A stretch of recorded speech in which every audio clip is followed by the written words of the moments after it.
her, bold, brave, her, with Dr. Pam Peak. Hi, I'm Dr. Pam Peak, and this is episode 535 of the Bold and the Brave, Her podcast. Now, today I'm joined by British royalty. That's correctamundo. I'm just saying. I have been waiting to meet this guest for maybe forever, ever since I had the crazy-ass idea 20 years ago, to do my first triathlon. I said, wow, what would it be like to, I don't know. Whew. And here she is. Our guest is Chrissie Wellington, who, if you're in the triathlon world, you know almost immediately, world champion in the Ironman.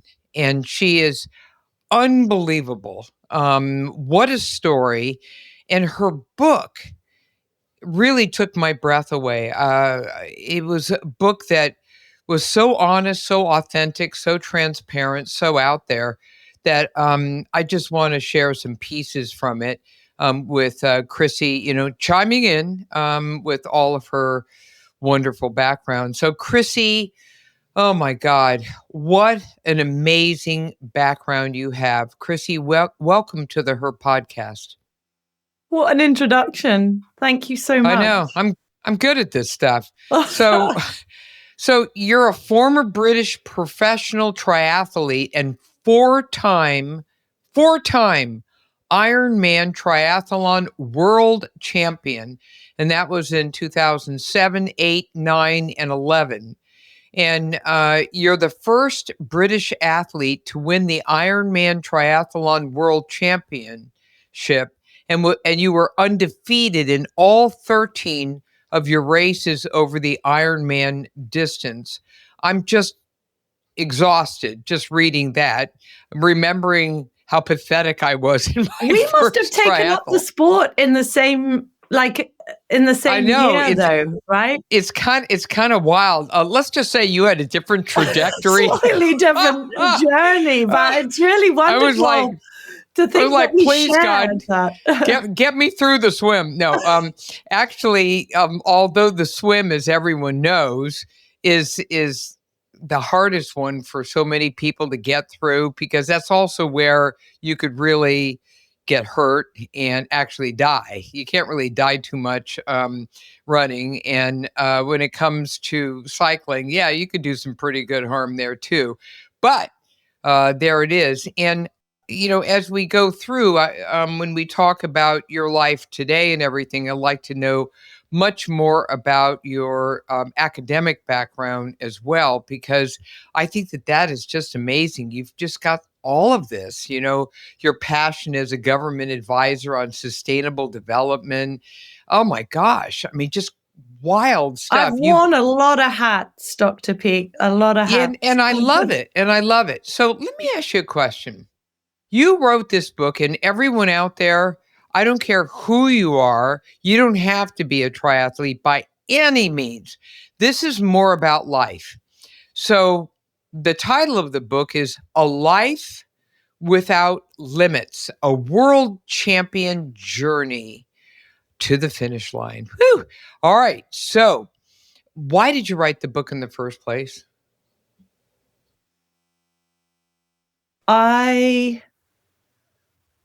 Throughout my kind of convoluted, kaleidoscopic life journey, I feel like I've been gifted so much in terms of kind of the generosity of others and in the lessons that I've been able to learn. And I wanted a channel by which to share some of those lessons. And I've always loved the written word. I've loved reading. I've always loved writing.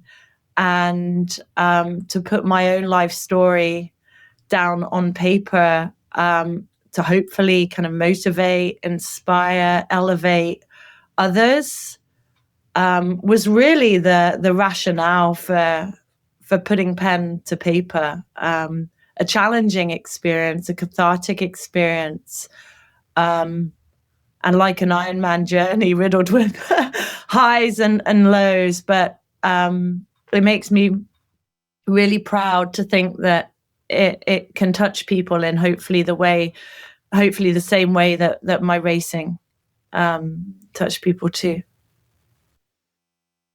I thought it was such a gift.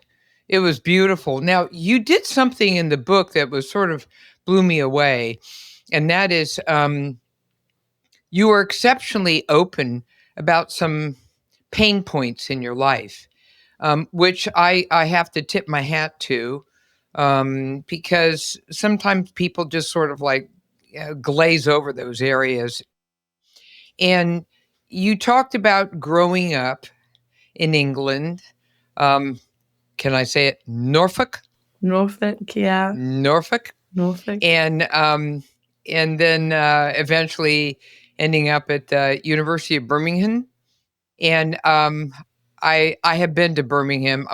The UK is one of my most favorite places ever.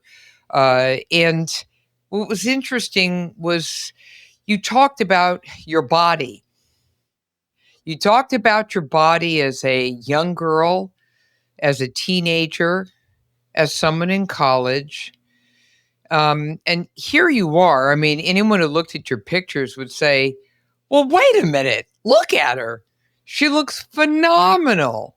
And she's just this slender, fit person, probably never had a problem with weight in her life, probably never thought about her body other than just, performance and whatever.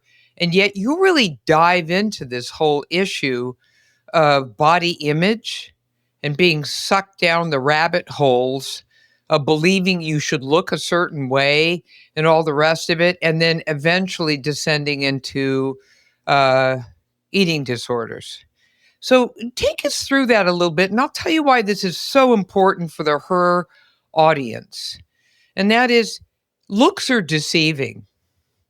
Someone looks at you right now, and also your pictures, that anyone could Google and back and forth, and they see a winner and someone who's just on top of the world and never had these issues with body, and yet you carry with you those memories, and what that was. Tell us about that.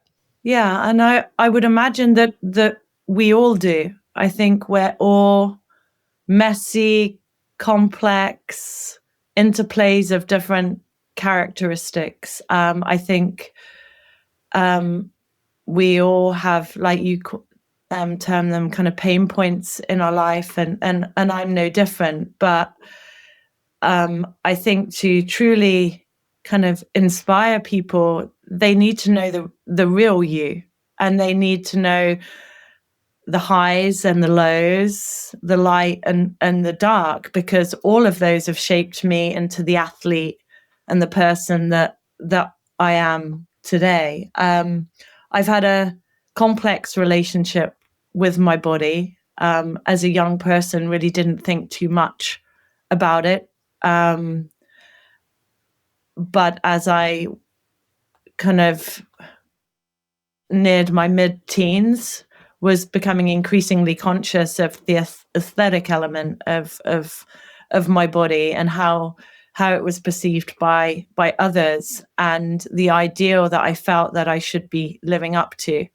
Although we're not consumed by social media as we are today, nevertheless, there was media that was influencing my perception of what the ideal female body was, what the ideal was. And so I think I started to compare myself somewhat unfavorably to the kind of skinny supermodel image that stared back at me from magazines.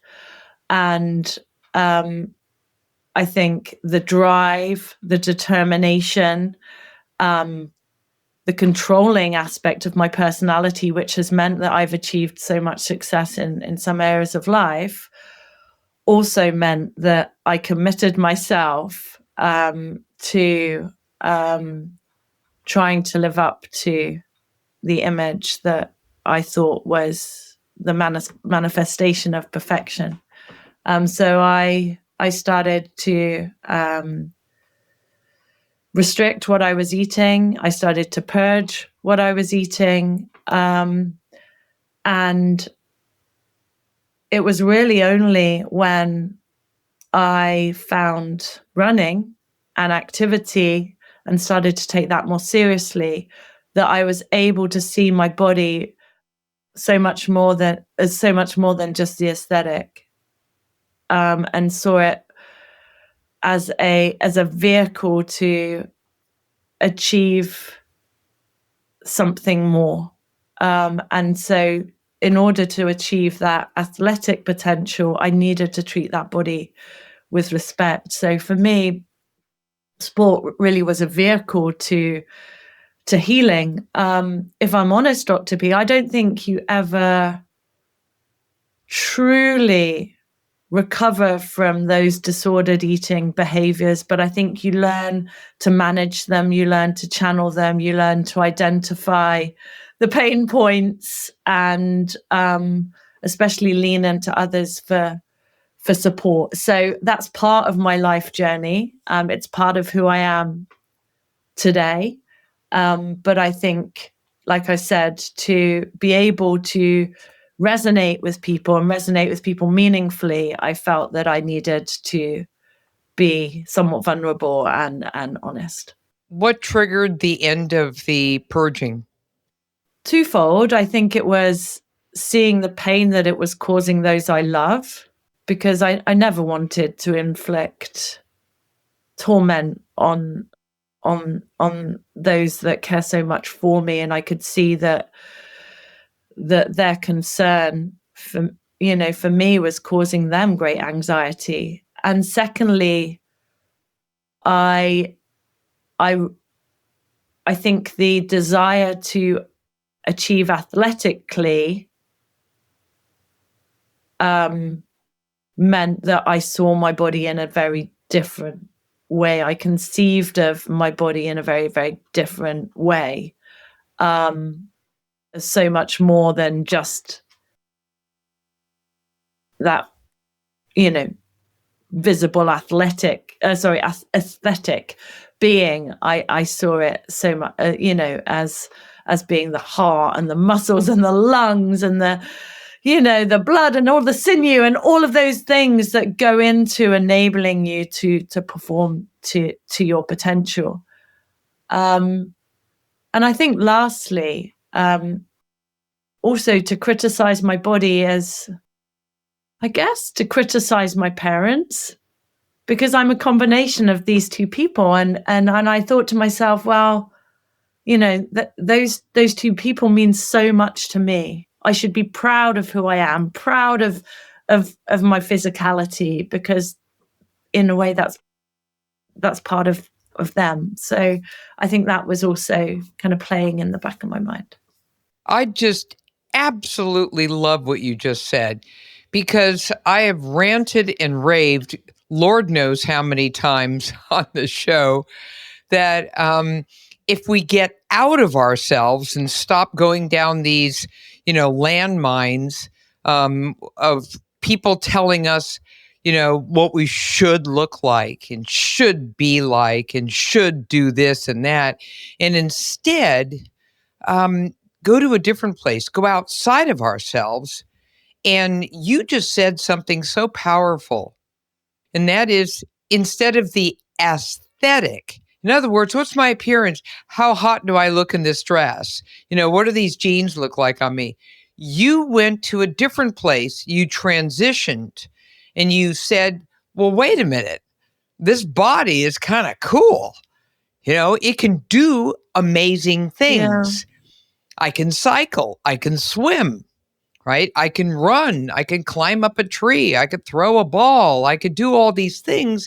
And the minute you start concentrating on those goals and those achievements, what you look like, is kind of ridiculous, because it'll all, come out in the end as you train and as you stay physically active, enjoying the joy of it all, and back and forth. And I'm constantly getting little girls, and teenagers, and young adults to really get involved in something. I don't care what it is.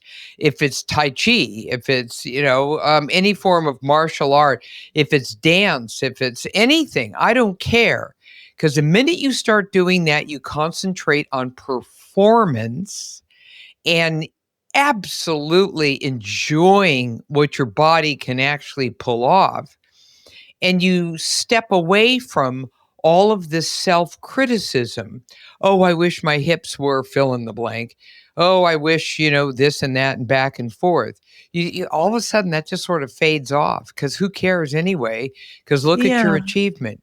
Does that make sense? It does make sense. And as a parent of a young girl, I'm so conscious of needing and wanting to role model those behaviors. But I think sport also gives you improved self-esteem and confidence that enables you to then perceive of yourself in a different way. And also, I think you're then immersed in positive role models. So my role models as a teenager were these skinny supermodels. But actually, if I'd been more spacious and looked to a range of different role models, they would have been there for me. And so I think now, with the immersion in social media, we need to avail people of all ages, not just young people, of the role models that speak to the diversity of shapes and sizes, but the beauty in that and the strength in that. Because Dr. Peak, you've raced triathlon, you've seen the range of body types that can compete at the highest level in the sport. And that needs to be celebrated. And I think we need to be able to recognize that beauty comes in so many different forms. And when we're speaking to our daughter, we definitely don't speak to her physical appearance. We speak to her strength and her power and her kindness and her generosity and her resilience, because those are really what matter. So hoping to instill in her the confidence in the characteristics that really make a difference rather than how she looks. The message is so wonderful. I only wish that there had been more of this messaging when you and I were growing up. Instead of the skinny models popping out of, Vogue magazine covers and all the rest of it. And luckily, I was a bit of a tomboy. So, I spent a lot of time, trying to look and see what my body could do in terms of performance. And that kept me more preoccupied than wondering whether or not, my hips were too big or small or whatever the issue may be. Although it was interesting as young women, but definitely as girls and teenagers growing up, we compare. We do a lot of comparing. Yeah. What does Susie down the street look like and all the rest of it? And I think that having a mom like you'd be able to have a conversation that would probably be like, look, you're unique. You are amazing. And, let's rejoice, the young lady down the street who has maybe longer legs than you do. Good for her.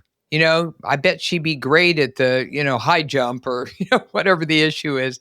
But just to be happy, with who you are. Does make sense? Yes, absolutely. And then also celebrating all of the different talents that we as individuals have. We speak to our daughter about, this child maybe excelling at math, but, you're super creative and you love drama. But just going back to what you said about, being a tomboy, I just don't think that approach to life should be gendered.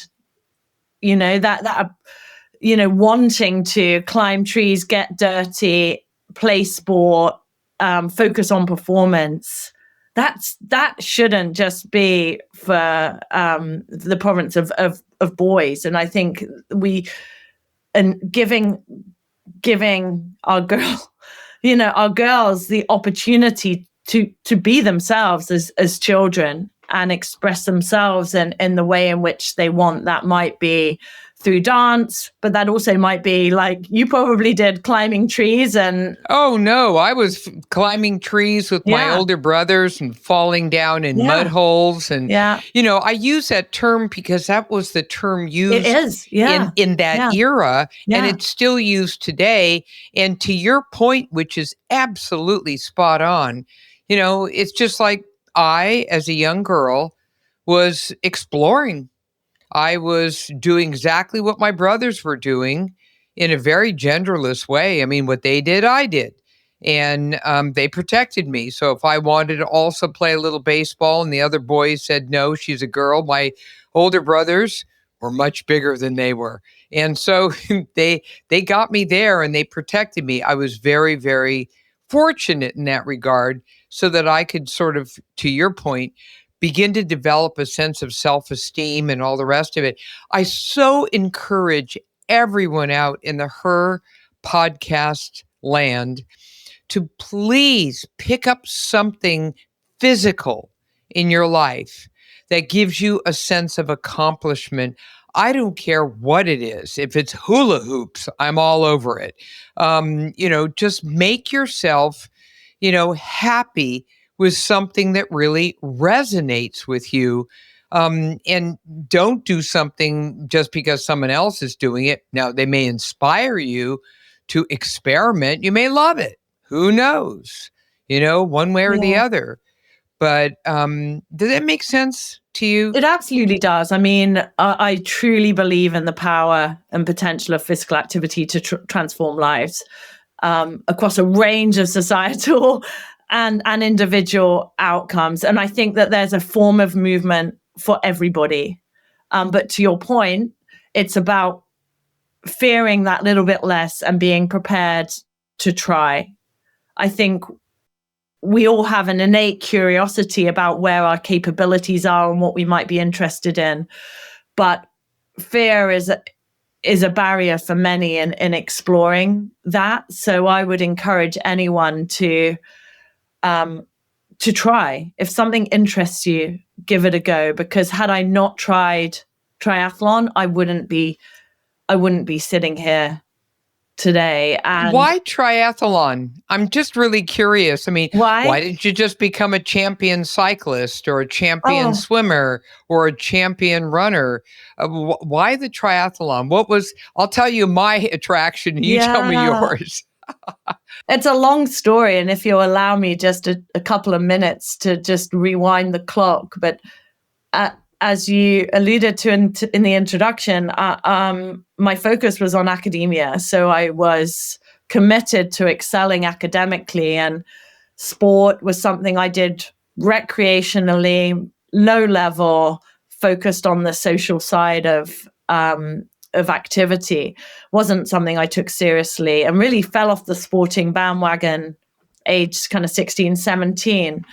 And it was in my kind of mid-20s that I decided to start walking, mainly as a kind of release of the pressure that I was putting on myself academically doing my master's degree.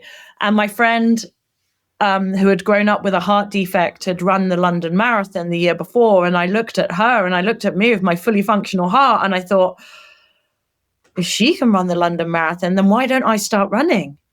And so I started running. And everyone, Dr. Peak, is a beginner once. We're all a beginner once. And I was a beginner, and I started 10 minutes, 20 minutes, 30 minutes, gradually built up. And I ran the London Marathon in 2002.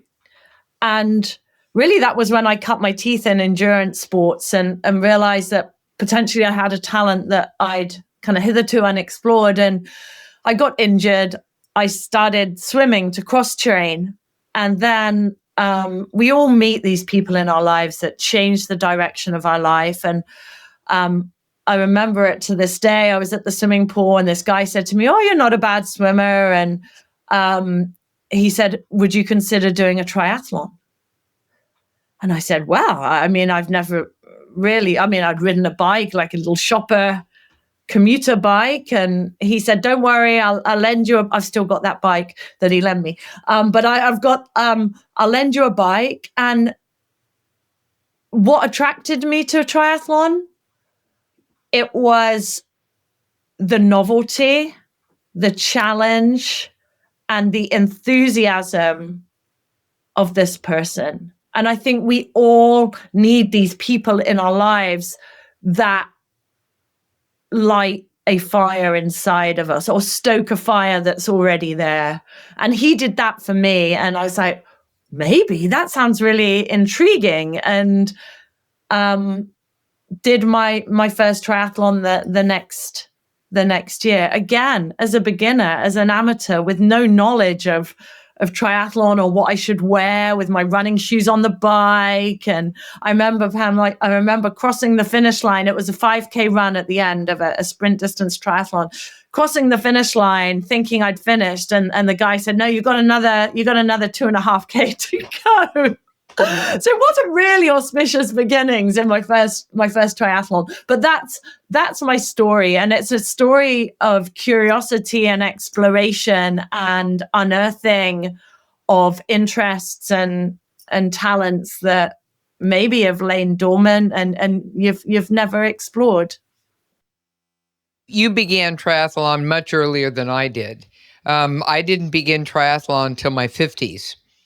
And at that time, I'll tell you why I did it. My last marathon was Boston. And that was 2012, the year before the bomb went off that day. And I'm going to be honest with you. I've never really been, like someone who loved running. I did it because there was a nice medal somewhere. Somebody gives you a medal. But honestly, the way my body is built, I'm much more of a sprinter. I'd be great at the 50 and the 100 and the 200. But there's no recreational way to do that outside of masters. And so I thought, okay, well, whatever. So I kind of hung up my marathon shoes. And then, I was laughing with a friend of mine, a colleague, one of my tri buddies, and I said, maybe I just have like short-term deficit, attention deficit or something. I just, like if one thing doesn't work, I'd try another and play around. So we started playing around. The running part was already kind of done. I've always loved swimming. I've been swimming all my life. I'm a master swimmer. And so I thought, throw me in a lake. Let's see how it goes. And then when it came to cycling, okay, Chrissie, I mean, seriously, it took me an entire summer to learn how to clip on correctly. Okay, like the first time you clip on, you have this nightmare that you're now one with the bike and you're both going to go down together. And it was hysterical. If someone had been filming me, it would have been the best comedy ever. And then all of a sudden, after just working it for a long time, it just all comes together. And then it becomes a flow. And it all. We all have those stories of. Isn't that the best? Yeah, of navigating the start of a new journey with, the highs and the lows, and I would imagine that you had some incredible people around you to teach you how to clip in and out and to support you if you fell, and kind of literally and metaphorically. Yeah, literally. And we all need those people, and yeah. I think as women, it is gendered. I think often women are so frightened of the what if, so frightened of the what if I can't clip in, what if I embarrass myself in the swim, that they don't try. And then they never know. And the biggest failure of all for me is the not knowing. Like, I can't live with the not knowing. Well, you know what I always say? I've always had a rule. And the rule is, what's the worst that can happen? Really. And the answer is always something stupid and ludicrous. It's like, well, you fell down. So you stand up, dust off your ass, put yourself back on the damn bike and just keep going. And, so I think that over time, you develop this kind of strategically fearless resilience is the way I like to look at it. So that you're not stupid. You're not going to put yourself in harm's way. But at the same time, you're like, I don't know. This is an adventure. This could be interesting all the way around. Now, when we come back, we're now going to go to Kona. We're going to go to where you became a world champion. And I'm going to share an incredible memory that you noted in your beautiful book, A Life Without Limits, that's going to kind of blow you away. So I can't wait. So that's when we come back. The Her Podcast is sponsored by Solaray Vitamins, Minerals, and Herbs, all rooted in nature. In addition to women's multivitamins, Solaray, Solaray, is presenting the new Her Life Stages products, providing support for the menstrual years, including PMS, perimenopause, menopause, and postmenopause, and even libido. This integrative holistic approach has a woman's back throughout her entire life journey. To learn more about Her Life Stages, you've got options. You can run on over to your local health food store or check it out at Whole Foods, Sprouts, Amazon, or scroll over to solaray.com and use promo code HER20 for 20% off your purchase. Women, Solaray's got your back. And we're back. Okay, Chrissie. We've been talking about life journeys and life lessons, and you've just been so amazing with sharing your insights and your wisdom. All right. What was it like the first time you won Kona, when you got the world championship? What was it like? Did you go in on this? I mean, I've obviously read the book. I want you to share. What was it like to approach Kona, which is incredibly intimidating? So tell everyone what's involved in an Ironman, because many people out there don't know. How long it took you to train for this, and what was your headset that first time when you won? Okay, so an Ironman is basically the most masochistic of all triathlons. So 2.4 mile swim, 112 mile bike ride, finished off with a full marathon, 26 Which points. you must do 2 miles. in what time? My fastest time was 2:44. But in the order, marathon. So what's the overall time to you get? have to have completed the Ironman in 17 hours. That's the cutoff time. But your time when you won the world championship was? My world record was 8 hours 18. Incredible. So basically it was half. It was half the time. When you think about it, half the time that's regulation time. Yeah, but it means that I get to go back to the finish line and for 7 hours greet people and welcome them across the line. And what an absolute so cool. joy that is. So cool.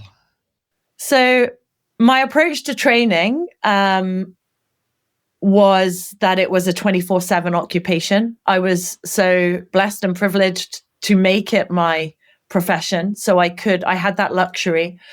I see training as so much more than swim, bike, and run. If I was to calculate the swim, bike, and run hours, I'd say I did about 4 to 6 hours a day across the 3 disciplines. But it's so much more than that. It's what I call the little big things. So sleep, strength and conditioning work, nutrition, hydration, rest, recovery, massage, physical therapy.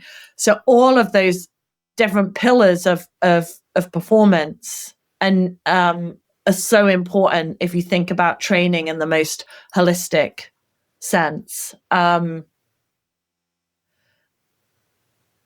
committed myself to Ironman upon the realization that I simply wasn't a fast enough swimmer to succeed at the Olympic distance. I raced my first Ironman in Korea in the August, qualified for the World Championships, and they were 6 or 7 weeks later, and held every year in Kona in Hawaii, the birthplace of Ironman Triathlon. So really, and that was your birthday. On my birthday, actually, yeah. It was founded in 1978 on the 18th of February. But really holds a very special place in my heart, and is obviously a very special place for, all triathletes. It can be incredibly intimidating. Dr. P, I had the luxury of naivety, and I think it's beautiful. I think it's liberating not to know what to expect. And because I was so new to the sport, I wasn't a student of the sport. I wasn't a historian of the sport. I hadn't watched videos. I really was ignorant to every aspect of the race other than the distance. I didn't know about the terrain. Obviously, I knew it was going to be hot, but I didn't know the course. I didn't know where the media interviews would take place. I didn't know where registration. I didn't really know anything. And I think in retrospect, that naivety is a blessing. It was, at least for me, because it liberated me of any weight of expectation or pressure. So all I wanted to do is follow my coach's advice, treat it like any other race, stay in the moment, and don't defer to anyone. By that, he meant have respect for your competitors and the race, of course, but don't have deference to them. Because history said that the race could never be won by a first timer. I wasn't aware of that. But, I think if you go there limited by expectation, then you can never exceed those limits. And I just wasn't constrained by any kind of sense of what was and wasn't possible.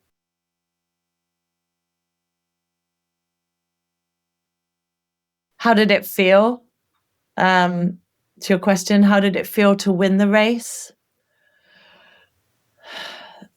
Surprising, surreal, exhilarating, joyful. It changed my life forever.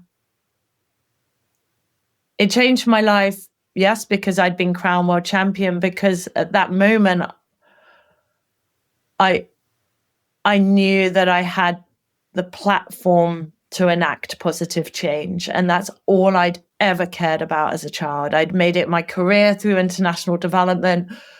And I vowed when I crossed that finish line to utilize that platform to its full effect, advocating for causes and issues that I care so passionately about, because sport is inherently selfish.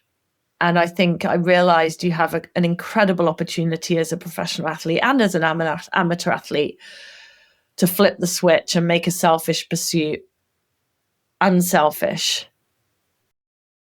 And develop a global platform, quite frankly, because it's a world championship. And that's something that I just really have to tell you, kudos to you, because you've really become involved in so many different causes, over time. And you've just literally run with it and used your world-class status to be able to garner people's attention so they'd listen and they'd say, okay, all right, because you have such high level credibility. Now I'm going to go to a beautiful place. In your book, and really out there, this book, A Life Without Limits, is just pretty crazy. I can't tell you how much I loved this book. It was one of those things where I almost read the whole thing sitting down just once. Now I do read fast, but it was so engaging. And then my heart stopped at one point. When you were going through the names of other people associated with Ironman, and they involved all kinds of people and their challenges.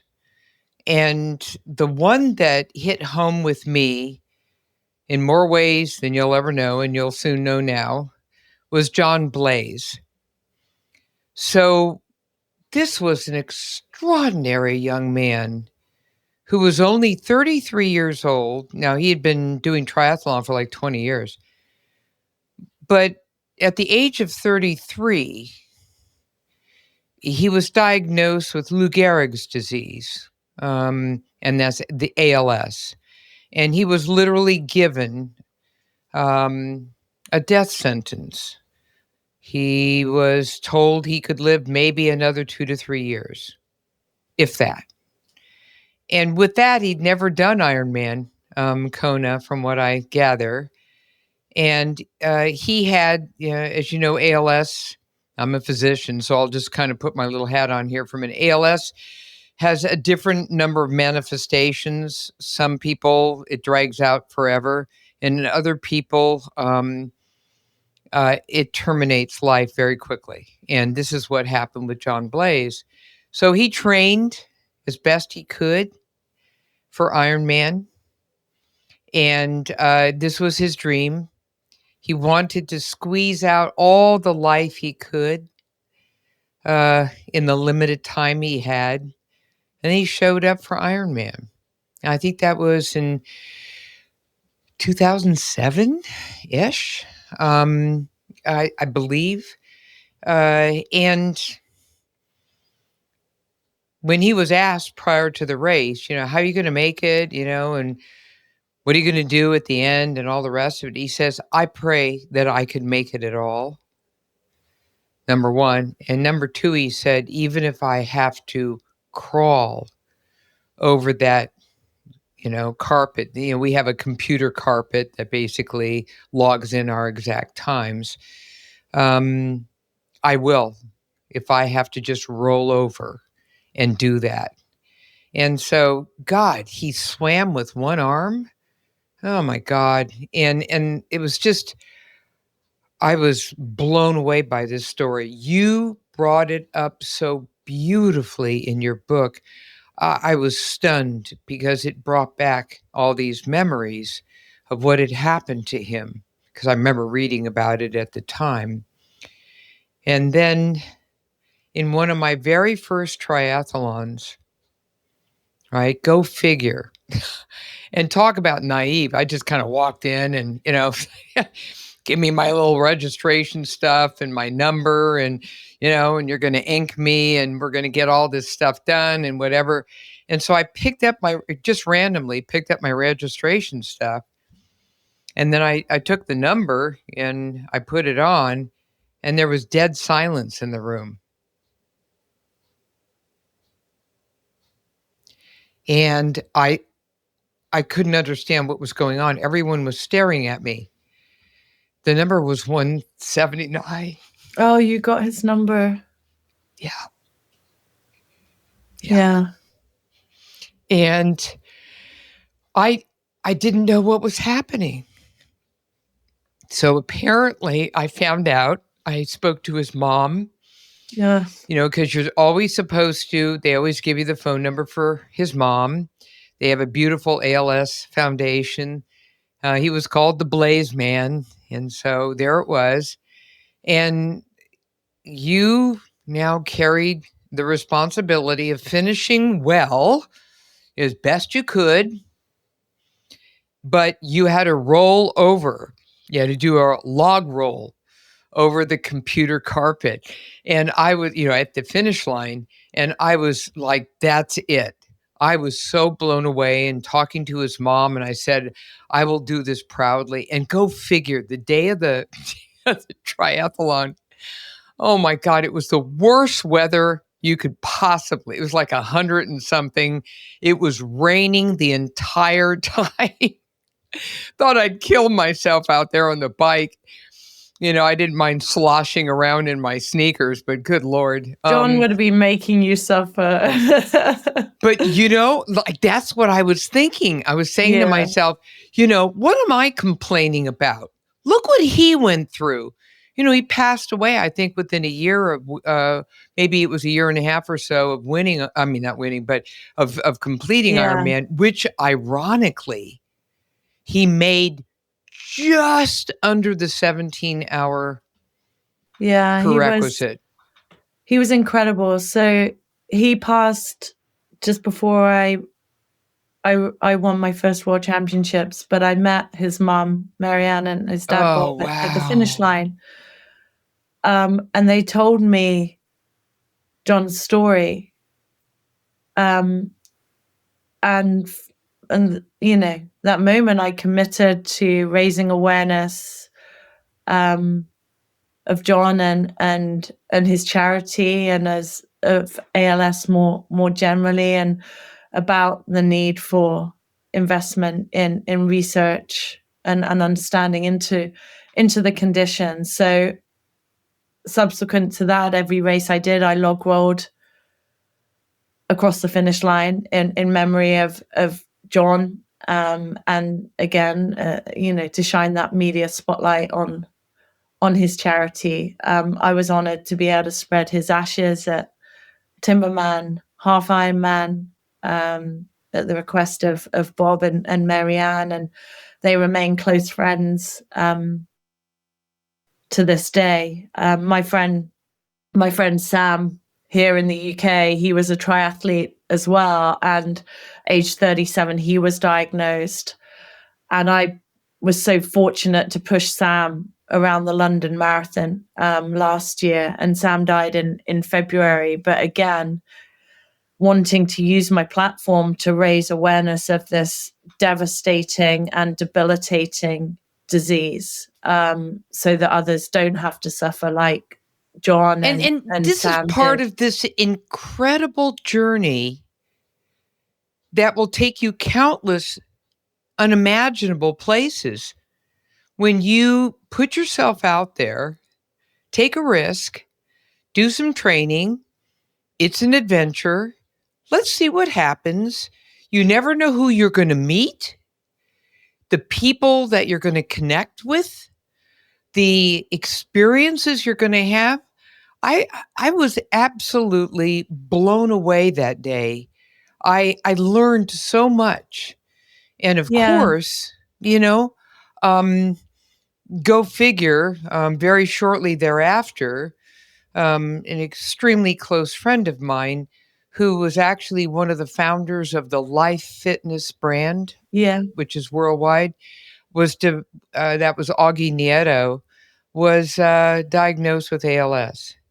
And he was a very wealthy individual, and he went on to buy a pharmaceutical company that was doing the high level research there. And I showed up to every one of Augie's quests that I could to help fundraise, and we raised millions. And all I remembered in the back of my mind was John Blaze and how it all started, and how grateful, filled with gratitude I was that I showed up in the rain, the heat, and and the mess that I was for that triathlon, because that literally was life-changing to me. And again, we circle back to what your lessons were here in A Life Without Limits. This book is just chock full of beautiful points of wisdom based upon your life, your very authentically led life, where you want to help people to discover the same gifts that you got is you went along and you took your risks, you did the hard work and all the rest of it. So tell everyone now what you do with parkrun. Yeah, so having had the race I'd always dreamed of that I felt completed me as an athlete, I knew that it was time to move away from the sport as a professional. It was a really difficult time, a really challenging time psychologically, where I questioned my identity and the value that I could bring to the world if I wasn't racing a triathlon professionally.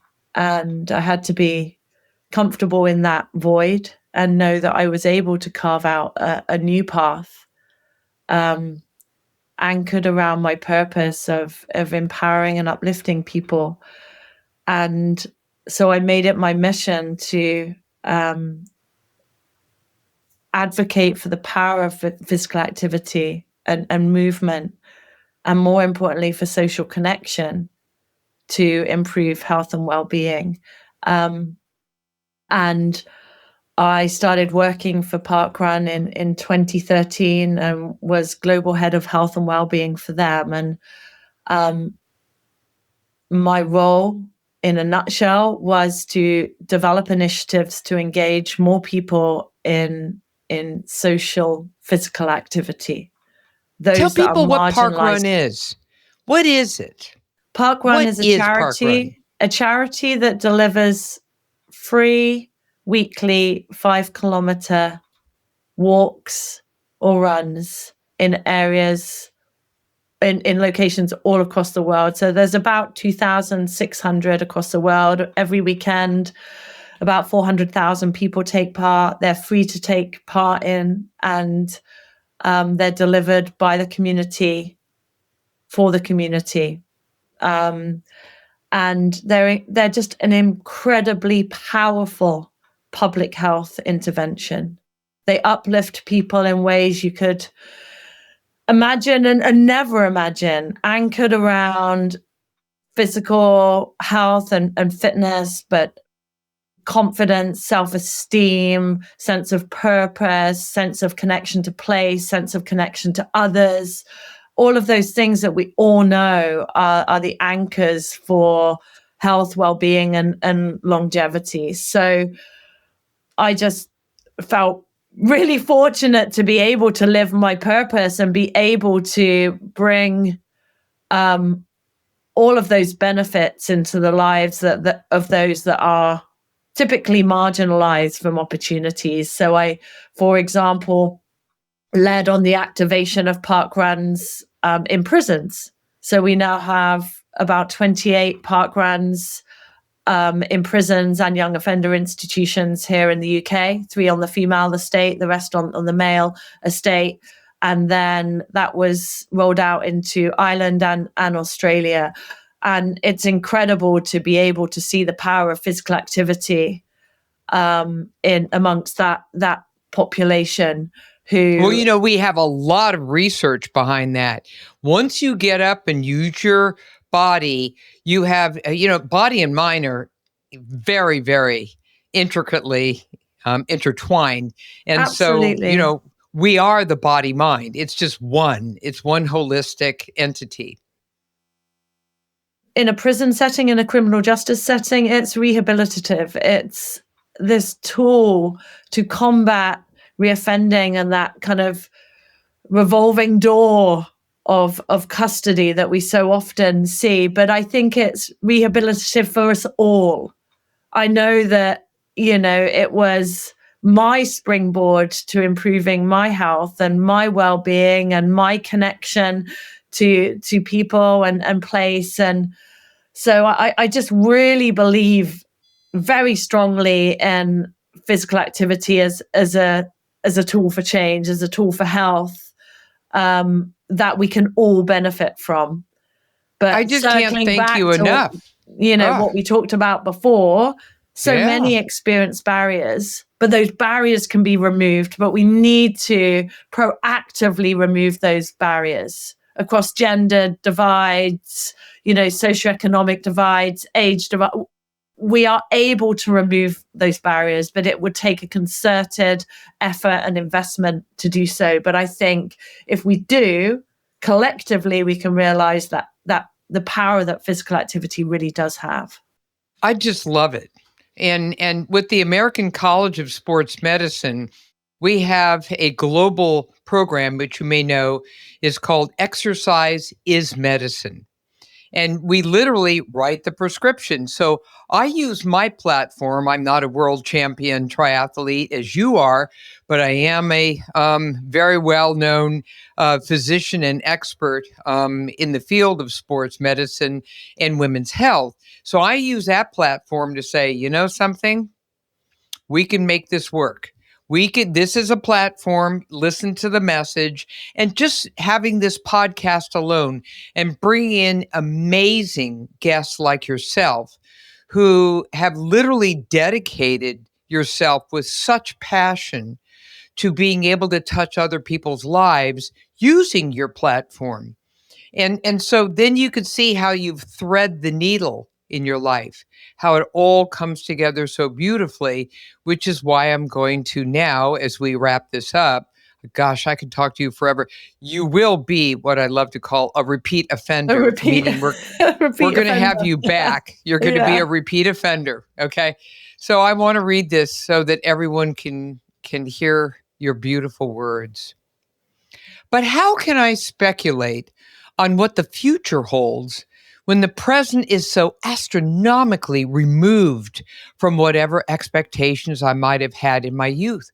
I prefer to see my life as a tree, branching out in who knows what directions. There is never a destination, just the impulse to grow. My only policy throughout has been to keep an open mind and whatever I may do, to give it my all.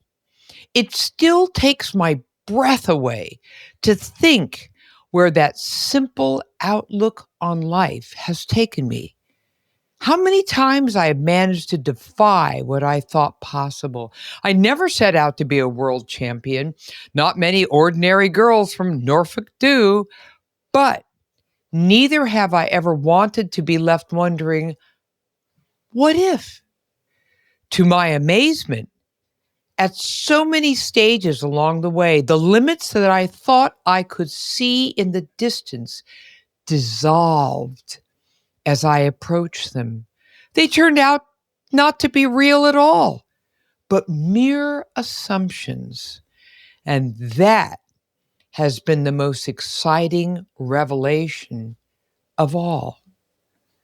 Just absolutely beautiful. I mean, what a gift to everyone to be able to read this in your book. So I just can't begin to thank you enough for being on the show and agreeing to be a repeat offender. And I want everyone to go on out there to Chrissie, and that's CHRISSIE Wellington.com, and learn all about her work, especially as it relates to parkrun and much, much more. The book is called A Life Without Limits. A Life Without Limits. A world's champion journey. Now, she's written other books too, and amazing books. I want you to read about all of them when you run on over to her website. Chrissie, thank you for being on the Her podcast. It's such a privilege and such a pleasure to spend an hour in your company. And thank you so much for bringing my words to life so eloquently. I really appreciate that.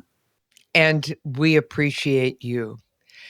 Oh, all right. Now I want to take a moment to thank my sponsor, Solaray, vitamins, minerals, and herbs rooted in nature, and the new Her Life Stages products. Oh my goodness. If you're out there training for anything, honey, just stay up with all of your vitamins, minerals, and herbs. That's all I can tell you, and learn more about it by running on over right now to Solaray, SOLARAY.com. Now take a moment to leave us a review because we love to hear from you. Oh my God, that rhymes. I've become a poet. I didn't even know that. All right. This has been a production of Podcast Health, and I've got a little something for you to remember. Your time in this world may be limited, but the things you can do with that time, as Chrissie would say, are not. So get on out there and seize the day. Carpe diem, everyone. Thanks for being here.